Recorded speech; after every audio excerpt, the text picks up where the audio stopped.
आजम खान रिहा हो गए। पब्लिक कॉरिडोर और पावर कॉरिडोर, पॉलिटिकल कॉरिडोर, इनके बीच क्या चर्चा है? और एक वर्ग है जो ये कह रहा है कि वो पार्टी छोड़ सकते हैं। यहाँ दो खास लोग हैं, मनोज राजेंद्र त्रिपाठी और आसिम वकार, जो डाउट ही नहीं बल्कि संभावना की कुछ डील हुई है। और बीजेपी के सुर भी आज बदले हुए हैं। देखिए, आजम खां एक फायर ब्रांड नेता के तौर पर प्रदेश में जाने जाते हैं, लेकिन उन्होंने जो आज बात कही वो बात बहुत स्पष्ट नहीं थी। तो हो सकता है कि वो बहुत खुल के न बोलना चाहते हो, आने वाले कुछ दिनों में बोले, और हो सकता है कि वो कुछ दुखी भी हो। और कुछ समाजवादी पार्टी के नेता कोई उनके पास बड़े गए नहीं थे, लेकिन जब और सवाल आए तो उन्होंने कहा भाई जेल के अंदर से कोई बात नहीं होती है किसी से, तो जेल के अंदर बात तो नहीं हो सकती। बात सही है, डील कैसे हो सकती है फिर? और होने को कुछ भी हो सकता है इस प्रदेश में और देश में। लेकिन आजम खां शब्दों के जादूगर हैं, ये आज भी उनकी बातों से झलकता है। और पत्ता पत्ता बूटा बूटा वाला उन्होंने बात भी कही। लेकिन आजम खां की अगर नाराजगी होती तो खुल के जताते। पूरी नहीं है, आधी नाराजगी हो सकती है। हालांकि समाजवादी पार्टी के अलावा उनका भी कोई ठिकाना नहीं दिखता है। और अखिलेश यादव ने भी बयान दिया है कि हम उनके सब मुकदमे हटाएंगे। ब्रजेश जी, आज आजम खां को लेकर जो बात कही गई उससे सहमत हुआ जा सकता है कि 3 साल और 5 साल पहले आजम खां पर जब कार्रवाई हो रही थी, जौहर विश्वविद्यालय पर बुलडोजर चल रहा था, तब जनता ने उसका समर्थन किया था। लेकिन आज आजम खां के साथ जनता में और मुस्लिम वर्ग में एक बहुत बड़े संख्या में सहानुभूति की लहर है, और ये माना गया कि उनके साथ अन्याय हो गया है। तो आजम खां अब सहानुभूति की लहर पर सवार है। और देखिए, अभी शेर इतना बूढ़ा नहीं हुआ है कि अपनी बात ना कह सके। अभी वो निकलेंगे, अगर अपनी बात कहेंगे तो उनको लोग सुनने आएंगे।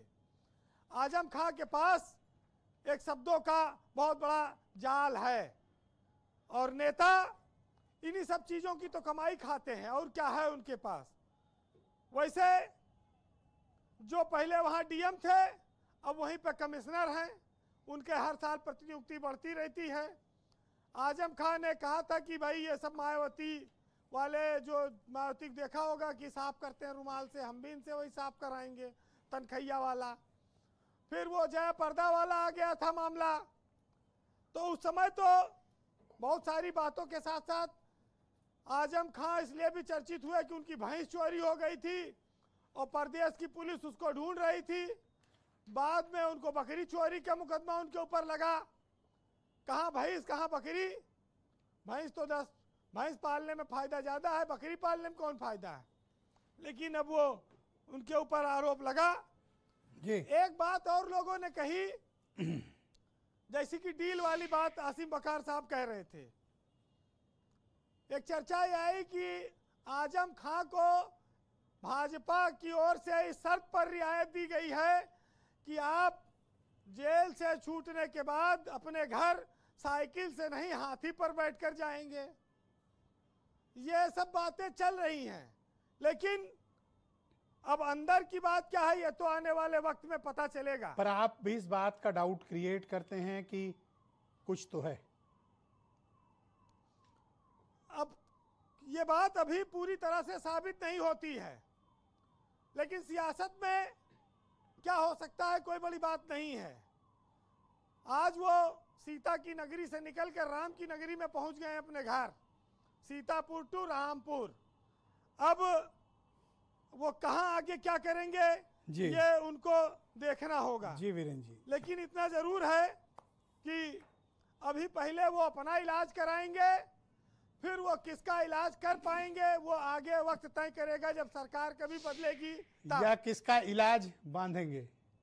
हाँ, उन्होंने कहा ना कि भाई अभी तो हमें अपना इलाज कराना है, फिर आगे का इलाज देखा जाएगा। जी वीरेंद्र जी, लेकिन ये जरूर है कि भाजपा को फायदा उसी हाल में होगा जब वो बसपा में जाएं और मुसलमान का वोट काटें। यानी कि अगर आजम खान वोट कटवा की भूमिका में आते हैं डाउट तब पे वीरेंद्र जी ने साफ साफ इसका कह फायदा दिया हो सकता है। जी। फिलहाल इसकी संभावना क्या है ये बीजेपी वाले ज्यादा जानते होंगे, लेकिन वो जी। 23 महीने बाद जेल से निकले हैं, घर का खाना खाएंगे, अपने लोगों से मिलेंगे, राय लेंगे, और कैसे कैसे मुकदमे लगे हैं उनकी। यूनिवर्सिटी पे बुलडोजर चल चुका है, यूनिवर्सिटी छीन चुकी है, ज्यादा काम तो है नहीं, पत्नी और बच्चे भी जेल हो आए हैं, चुनाव लड़ नहीं पाएंगे। क्या होगा अभी बहुत सारी चीजें स्पष्ट नहीं है। जी वीरेंद्र जी कंक्लूड करें। लेकिन इतना जरूर है कि आज उनकी रिहाई में सपा के किसी बड़े नेता को जाना चाहिए था और वो वहां पर नहीं पहुंचे। फिलहाल आप 4 लाइन सुनिएगा कि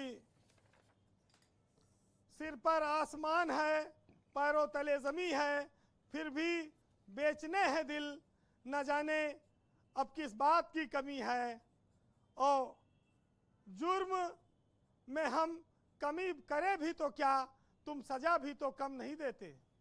बहुत शुक्रिया वीरेंद्र जी, बहुत बहुत धन्यवाद। ग्राउंड जीरो से अपना फीडबैक, ओपिनियन और ऑब्जर्वेशंस हम तक